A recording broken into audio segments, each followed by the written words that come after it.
The message arrived on a Tuesday. It had traveled across 300 light-years, bouncing through relay stations that hadn't been used in over 2 centuries. The signal was weak, fractured, and desperate. When the technicians at Earth's Deep Space Monitoring Station finally decoded it, the room fell silent. "Help us. They're killing everyone. Please, Earth, if you can hear this." The transmission cut off. Static filled the speakers. Then nothing. Commander Hayes stood in the control room, his weathered face illuminated by the screens. He was old enough to remember the departure, the day humanity had packed its bags and left the Galactic Council behind. That had been 217 years ago.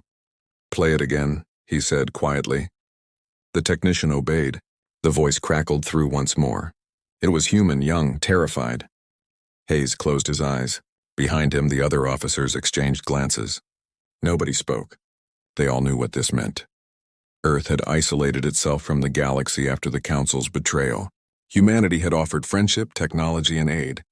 In return, the Council had tried to control them, to limit their expansion, to treat them like children who didn't understand the civilized way of doing things. When Earth refused to bend, the Council had threatened sanctions, blockades, and worse. So humanity had withdrawn. They took their colonies, their ships, and their people, and they came home. The borders were sealed. The translation networks were shut down. The embassies were closed. Let them figure it out themselves, the Earth Assembly had declared. We're done playing their games. For 2 centuries, Earth had been silent. The death world that had spawned the galaxy's most terrifying species had simply vanished from the stage. The Council had been relieved. Other species had been grateful. Nobody wanted the humans poking around anymore with their dangerous ideas and their even more dangerous weapons. But now, someone was calling for help. Hayes opened his eyes. "Where did it come from?" "Sector 14, the technician replied. "The Rim Territories. It's one of the old mining colonies we abandoned during the withdrawal." "Who lives there now?" "According to the last census before we left. About 4,000 humans, mostly families who refused to come home. They said they'd rather take their chances out there than live in Earth's isolation." Hayes felt something cold settle in his stomach. 4,000 people, men, women, children, they had chosen to stay behind, to try to make peace with the Council, to prove that humans could fit into galactic society. And now they were screaming for help. "Who's attacking them?" Hayes asked. The technician hesitated.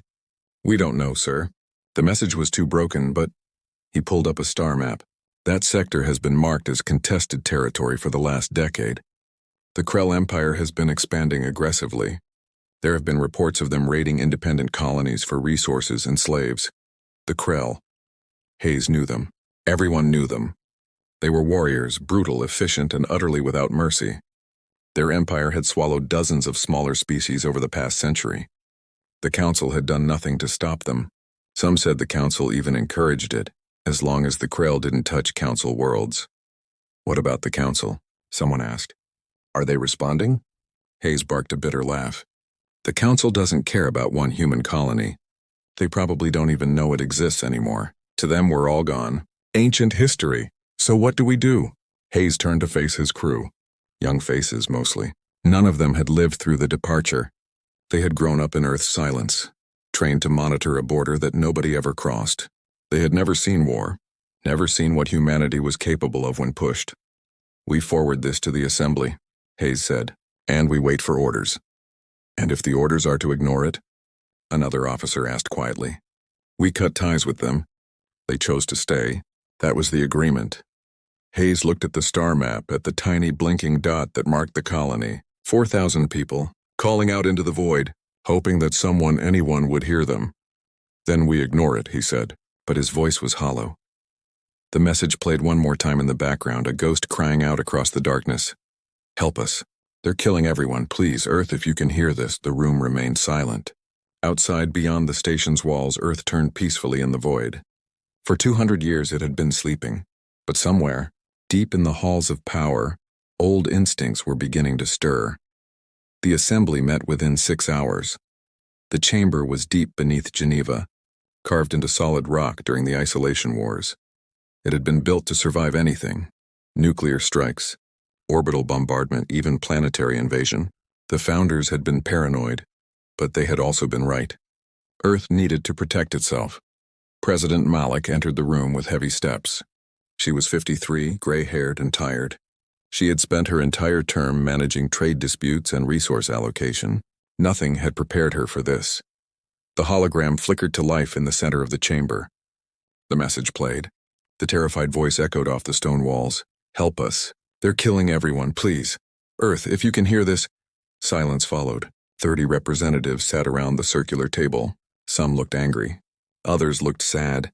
A few looked afraid. "We all heard it," Malik said. "Now we need to decide what to do." Representative Torres stood first. He was old, one of the few who remembered the departure personally. "We made our choice 2 centuries ago. We told them, anyone who stays behind is on their own. We can't go back now." "They're being slaughtered," someone else said. "We're talking about 4,000 people. 4,000 people who abandoned Earth," Torres shot back. "They chose the council over us. They made their decision." "They were families," Representative Kim said quietly. "People who believed they could build bridges. Who thought peace was possible. We can't condemn them for hope." "Hope doesn't change reality," Torres replied. "The council betrayed us. Those colonists thought they could be different, be accepted. They were wrong. That's not our fault," Malik raised her hand. "Enough, the question isn't about blame. The question is, what do we do now?" Representative Okonkwo leaned forward. "We need more information. Who's attacking them? Is it the Krell? The council? Someone else? We can't make a decision without facts." "By the time we gather facts, they'll all be dead," Kim said. "Then they'll be dead," Torres said coldly. "That's war. That's what happens when you're weak and alone in the galaxy. We learned that lesson. They're learning it now." The room erupted. Voices overlapped, accusations flew. Malik let them argue for a moment, then slammed her hand on the table. The sound echoed like a gunshot. Quiet. Everyone stopped. Malik looked around the room. "I want to vote. Simple question. Do we respond to this distress call, yes or no? We can debate the details after. But first we decide if we act at all. And if we vote yes?" someone asked. "What then? We send 1 ship, 10? The entire fleet?" "We're talking about breaking 2 centuries of isolation. Once we open that door, we can't close it again." "I know," Malik said. "That's why this vote matters." Representative Lee stood. He was young, barely 40, and had never seen Earth's warships in action. "If we vote yes, what are we unleashing? I've read the histories. I know what our military can do. Are we ready for that? Are we ready to be that species again?" "We never stopped being that species," Torres said quietly. "We just stopped showing it." Malik took a deep breath. "I'll ask once more. We vote now. Those in favor of responding to the distress call?" Hands rose slowly. Kim, Okonkwo, Lee. Others followed. One by one, the representatives made their choice. When the count finished, 23 hands were raised. 7 remained down. Malik nodded. "The motion passes." "We respond," Torres stood abruptly. "You're making a mistake. The galaxy left us alone for 200 years. Now you're inviting them back into our lives. You're starting something we might not be able to finish." "Maybe," Malik said, "but we're not letting 4,000 humans die while we sit here and debate philosophy. That's not who we are." "It's exactly who we became," Torres said. "We isolated ourselves because we were tired of the galaxy's wars and politics. Now you're dragging us back in." Malik met his eyes. "No. We're going out there because someone called for help. Because despite everything, we're still human, and humans don't abandon their own." Torres sat down heavily. He said nothing more. Malik turned to the military liaison standing by the door. "Wake up the fleet. I want the 7th Battle Group ready to move in 48 hours. And send a message to Admiral Blake. Tell her we have a job for her." The liaison saluted and left. The chamber fell silent again. Somewhere above them, Earth continued turning. But below, in the deep places where humanity's weapons slept, lights were beginning to activate. The death world was waking up.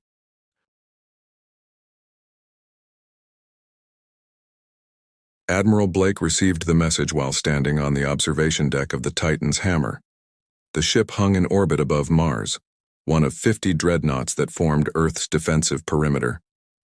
It had been built during the last days before isolation, when humanity still feared the Council might try something foolish. 2 centuries later, it had never fired a shot in anger. Blake was 60 years old with iron-gray hair and scars that told stories she never shared. She had spent 40 years in the fleet, waiting for a war that never came. Now finally the call had arrived. She read the message twice, then she called her command staff. "We're going active," she said simply. "Battle Group 7, full deployment. We leave in 48 hours.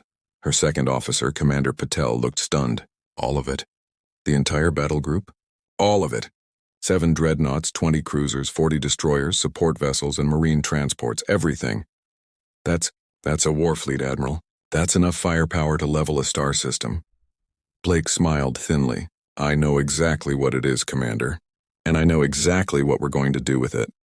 "Where are we going?" "Sector 14. The Rim Territories. There's a human colony under attack. We're going to get them out." Patel hesitated. "And if whoever's attacking them doesn't want to let us?" Blake's smile faded. "Then we remind the galaxy why they were so happy when we left." The orders went out within the hour. Across the solar system, warships stirred to life. Crews were recalled from leave. Weapon systems were activated and tested. Marines loaded equipment and ran combat drills. Supply ships rushed between stations, loading ammunition, fuel, and provisions. Earth's military had been idle for 200 years, but it had never stopped training. Every generation had prepared for the possibility that one day, the isolation would end. That one day they would need to fight again. That day had arrived.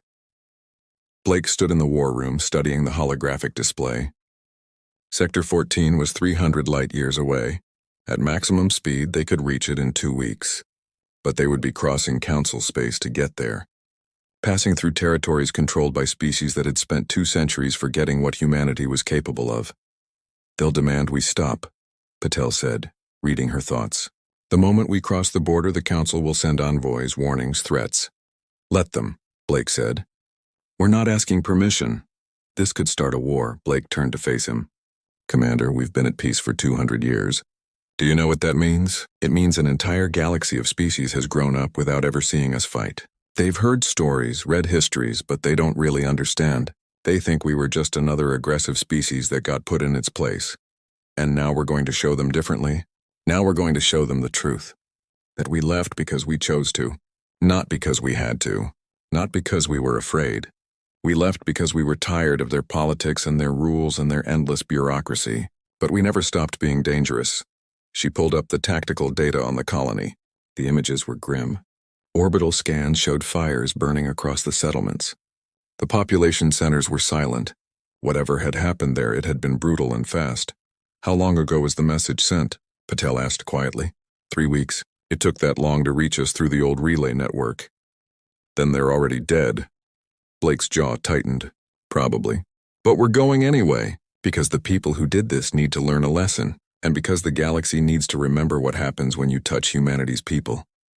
Even if they abandoned us, they were still human," Blake said. "Still ours. And nobody gets to slaughter 4,000 humans without answering for it. Nobody." She turned back to the display, watching the fleet markers populate the screen. 73 warships, 30,000 personnel. The largest battle group Earth had assembled in 2 centuries. "Send a message to the fleet," she said. "Battle Group 7 deploys in 48 hours. Destination Sector 14. Mission objective, search and rescue. Rules of engagement, unrestricted. Anyone who interferes will be treated as hostile." Patel saluted. "Yes, Admiral. And if the Council demands we turn back?" Blake's expression was cold. "Then they can try to stop us." She looked out the viewport at the stars beyond. Somewhere out there in the darkness between worlds, someone had called for help. Earth was coming, and heaven help anyone who stood in the way.